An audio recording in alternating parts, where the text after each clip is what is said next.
اس دنیا میں شریف انسان کی کوئی عزت نہیں۔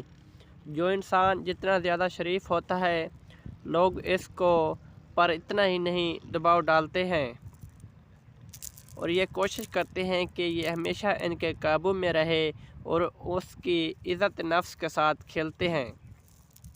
یہ کہانی ایک ایسے معاشرے کی عکاس ہے جہاں پر مولوی صاحب کی بیٹی پر شک کیا جاتا ہے۔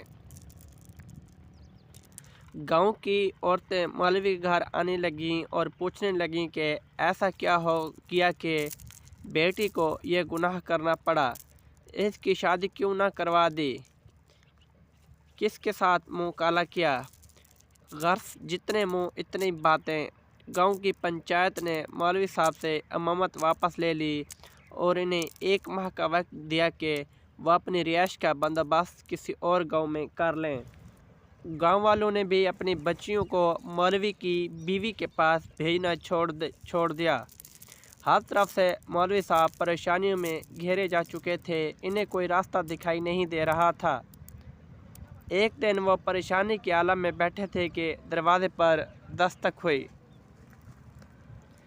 جا کر دروازہ کھولا تو سامنے ایک خوبرو نوجوان کھڑا تھا۔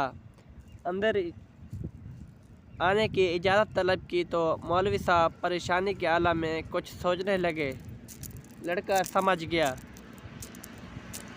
اور اپنا تعارف کروایا کہ میں آپ کا شاگرد، بچپن میں آپ سے قرآن پڑھا ہے، فلاں شخص کا بیٹا ہوں اور برابر والے گاؤں سے آیا ہوں۔ مولوی صاحب نے پہچان لیا اور اندر آنے کا مقصد بتاتے ہوئے کہا کہ اسے معلوم ہوا ہے کہ آپ کی بیٹی کے ساتھ یہ ماجرا پیش آیا ہے۔ مزید بتایا کہ وہ شہر سے حکمت کے کورس مکمل کر کے آیا ہے اور گاؤں میں حکمت خانہ بنانے کا ارادہ رکھتا ہے، لیکن آتے ہی اسے اس بات کا علم ہوا تو اسے یقین نہیں آیا کہ یہ واقعہ سچ ہے اور وہ اس کا راز معلوم کرنے پہنچ گیا۔ مولوی صاحب کو بھی کچھ امید سی نظر آنے لگی۔ اس لڑکی نے مولوی صاحب کی بیٹی کی نبض دیکھی، کچھ تفصیلات پوچھی اور پھر کچھ سوچتے ہوئے مولوی صاحب سے ایک بکرے اور ایک کتے کا بندوبست کرنے کو کہا، جبکہ لڑکی کو دن کا کھانا کھانے سے منع کیا اور بھوکا رہنے کو کہا۔ اس کی اس بات پر عمل کرنا پڑا۔ مولوی صاحب اور کیا کرتے، ڈوبتے کو تنکے کا سہارا ہی چاہیے ہوتا ہے۔ رات تک سارا بندوبست کر دیا۔ لڑکے یعنی حکیم نے گاؤں کے کچھ معزز عورتوں کو بھی بلوا لیا اور ان سے بکرے کا گوشت پکانے کو کہا۔ جب گوشت پک چکا تو اس لڑکے نے لڑکی سے کہا کہ پیٹ بھر کر گوشت کھائے۔ لڑکی بھی صبح سے بھوکی تھی، جی بھر کر گوشت کھایا۔ جب لڑکی نے گوشت کھا لیا تو اس وقت تک محلے کے کچھ مزید لوگ بھی مولوی کے گھر کے باہر جمع ہونے شروع ہو گئے کہ یہاں کیا ماجرا چل رہا ہے۔ اس لڑکے نے مولوی صاحب کی بیٹی کو بلایا اور دوسرے کمرے میں لے گیا جہاں اس نے پہلے سے کتا ذبح کر کے رکھا ہوا تھا۔ اس لڑکی کو بتایا گیا جو گوشت اس نے کھایا ہے وہ اس کتے کا گوشت تھا۔ بس پھر کیا تھا، لڑکی نے الٹیاں شروع کر دیں اور جو کچھ کھایا تھا سب باہر آنے لگا۔ کچھ ہی دیر میں اس کے پیٹ سے الٹی کے ذریعے ایک مینڈک بھی باہر نکل آیا جسے سب محلے والوں نے اپنی آنکھوں سے دیکھا۔